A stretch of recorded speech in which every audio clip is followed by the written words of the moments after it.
नमस्कार, आप देख रहे हैं 4 PM और मैं हूं आपके साथ निधि तिवारी। अभी तक कहा जाता रहा है कि बीजेपी और सरकार को सिर्फ दो लोग चला रहे हैं, नरेंद्र मोदी और अमित शाह। और ये बहुत हद तक सच भी है, क्योंकि कोई भी बीजेपी नेता इन दोनों को नाराज करके पार्टी में बना नहीं रह सकता है।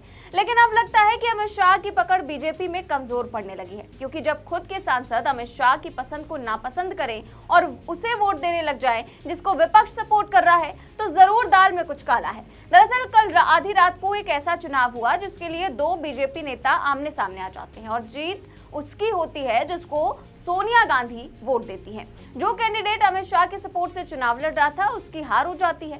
दरअसल बीती रात को कॉन्स्टिट्यूशन क्लब के सचिव पद के लिए हाई प्रोफाइल चुनाव हुआ था, जिसमें भाजपा बनाम भाजपा की जंग देखने को मिली। एक तरफ बीजेपी के राजीव प्रताप रूडी थे तो दूसरी ओर संजीव बालियान थे। हालांकि इससे पहले जो राजीव प्रताप रूडी है वो निर्विरोध चुनाव जीतते रहे हैं, लेकिन इस बार समझिए बीजेपी ने खुद अपने पैरों पर कुल्हाड़ी मार ली। चुनाव में बीजेपी ने अपने एक नेता संजीव बालियान को भी मैदान में उतार दिया और चुनाव के नतीजे जब सामने आए तो पता चला कि चुनाव में बीजेपी नेता राजीव प्रताप रूडी ने संजीव बालियान को हरा दिया है। फाइनल राउंड में रूडी को 391 वोट मिले, जबकि बालियान को 291 वोट मिले। मतलब कॉन्स्टिट्यूशन क्लब सचिव प्रशासन के पद पर हुए चुनाव को राजीव प्रताप रूडी ने 100 वोटों से जीत लिया। रूडी ने अपनी ही पार्टी के पूर्व सांसद और पूर्व केंद्रीय मंत्री संजीव बालियान को हराकर इस पद पर 2.5 दशक का अपना कब्जा बरकरार रखा। दोस्तों, खास बात यह है कि कुछ सूत्रों के अनुसार रूडी को कांग्रेस के कुछ नेताओं का समर्थन मिलने की चर्चा थी, जबकि बालियान को बीजेपी की शीर्ष नेतृत्व का परोक्ष समर्थन प्राप्त ही था। यानी कि जिस पर अमित शाह का हाथ था उसकी हार हुई और जिसको कांग्रेस का समर्थन मिला उसने बाजी मार ली। कॉन्स्टिट्यूशन क्लब ऑफ इंडिया चुनाव जीतने पर भाजपा सांसद राजीव प्रताप रूडी ने कहा कि मैं 100 से ज्यादा वोटों से जीता हूं और अगर इसे 1000 मतदाताओं से गुना किया जाए तो ये संख्या 1 लाख हो जाती है। ये मेरे पैनल की जीत है। हर किसी ने अपनी पार्टी से उठकर अपना वोट डाला। मेरे पैनल में कांग्रेस, सपा, टीएमसी और निर्दलीय सांसद थे। मुझे पिछले 2 दशकों में मेरे प्रयासों का परिणाम मिला है। क्या कुछ कहा उन्होंने, बयान सुनिए।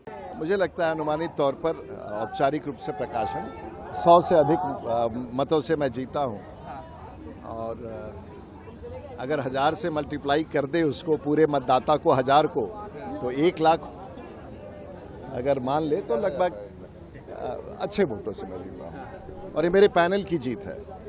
और मैं आभार व्यक्त करना चाहूँगा कि सभी पार्टियों के नेताओं ने इसमें भागीदारी ली। इसमें पार्टी का कहीं कोई स्वरूप उभर के नहीं आया और मैं समझता हूँ कि जिस प्रकार से चुनाव के परिणाम, तो ये एक ऐसे दल की राजनीति से हट करके सभी दलों के, और मेरे पैनल में तो कांग्रेस के भी लोग थे, समाजवादी पार्टी के भी सदस्य थे, टीएमसी के भी सदस्य थे, निर्दलीय भी थे, तो मैं समझता हूँ भाजपा के भी थे, कांग्रेस के भी थे, टीडीपी के भी थे। तो मोटे तौर से सभी राजनीतिक पार्टियों का एक समूह था, एक मित्रों का, और इन सब की मेहनत से ये बड़ी कामयाबी मिली है। तो मैं आभार व्यक्त करना चाहूँगा उन सभी को। सर, क्या लेकिन सबसे बड़ी उपलब्धि ये रही है कि मुझे लगता है कि मेरे सांसद मित्रों ने और मेरी टीम को और मुझे पिछले 2 दशक के प्रयासों पर और जो कामयाबी है उस पर फिर से एक बार मोहर लगाया है। ये सबसे बड़ी बात क्या है। कुछ चुनौती भी रही, क्योंकि दोनों एक ही पार्टी के सांसद? नहीं, वो सब हमारे मित्र हैं, मेरा मित्र है। और जिस तरीके की टिप्पणियां की गई उस पर क्या कहेंगे? तमाम कटाक्ष आजकल राजनीति में कोई बात नहीं, वो सब होता रहता है, राजनीति में सब बयाने होते हैं। गौरतलब है कि कॉन्स्टिट्यूशन क्लब में सचिव पद के लिए अब तक 3 बार चुनाव हुए हैं। तीनों ही चुनावों में औसतन 100 के करीब मतदाताओं ने ही वोट डाले। इस बार चौथे चुनाव में मामला काफी हाई प्रोफाइल हो जाने के कारण रिकॉर्ड 707 मत पड़े। पहली बार 38 सदस्यों ने मतदान के लिए डाक मत का भी इस्तेमाल किया। 669 सदस्यों ने मौके पर जाकर वोट दिया। वोट देने वालों में मोदी सरकार के करीब सभी मंत्री, कांग्रेस समेत विपक्षी दलों के सभी दिग्गज शामिल थे।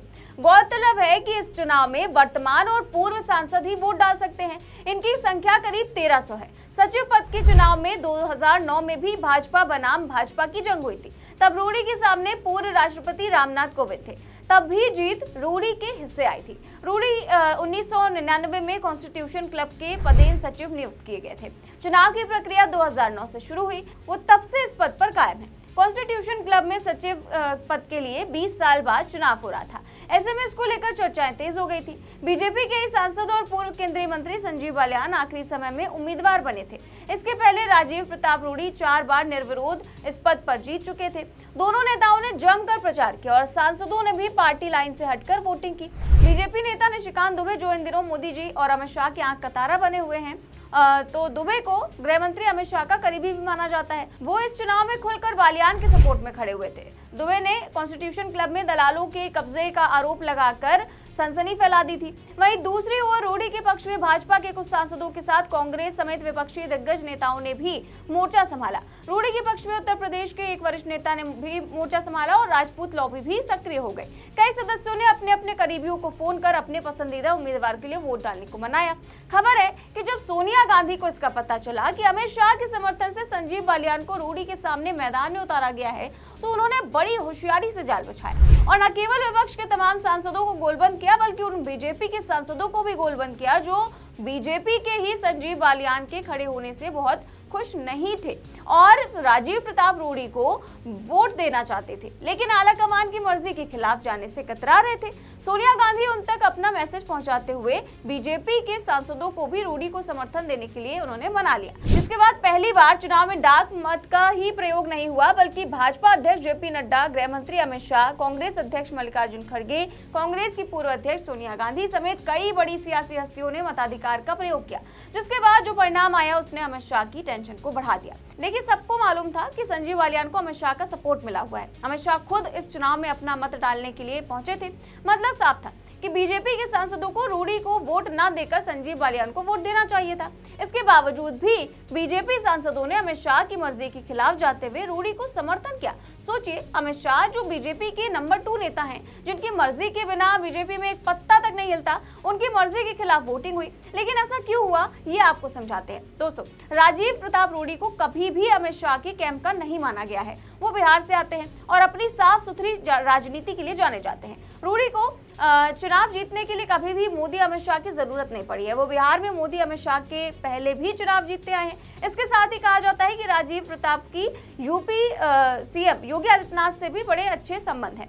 तो बात अब ये चल रही है कि रूडी की ये जीत असल में अमित शाह कैंप के ऊपर योगी आदित्यनाथ कैंप की जीत है। अब योगी आदित्यनाथ और अमित शाह के रिश्ते कितने अच्छे हैं, ये तो आपको बताने की जरूरत नहीं है। कॉन्स्टिट्यूशन क्लब के सचिव पद के चुनाव के परिणाम ने अब बीजेपी में पड़ी दरारों को और उजागर कर दिया है। इन नतीजों ने साफ कर दिया है कि अमित शाह, जिनको चाणक्य की संज्ञा मिली हुई है, वो अमित शाह जो रातों रात बहुमत बदलकर सरकारें गिरा देते थे, वो अमित शाह अब एक साधारण सा चुनाव भी नहीं मैनेज कर पाए। जिसको वो स्वयं चुनाव लड़ाने के लिए आते हैं, वो भी चुनाव हार जाता है। साथ ही अब ये भी क्लियर हो गया है कि बीजेपी में भी अब कहीं ना कहीं दो फाड़ है। तो इस पूरे मामले को लेकर आपकी क्या राय है, आप क्या सोचते हैं, हमें कमेंट बॉक्स में जरूर बताएं। चैनल को सब्सक्राइब भी करें और ज्वाइन भी करें। नमस्कार।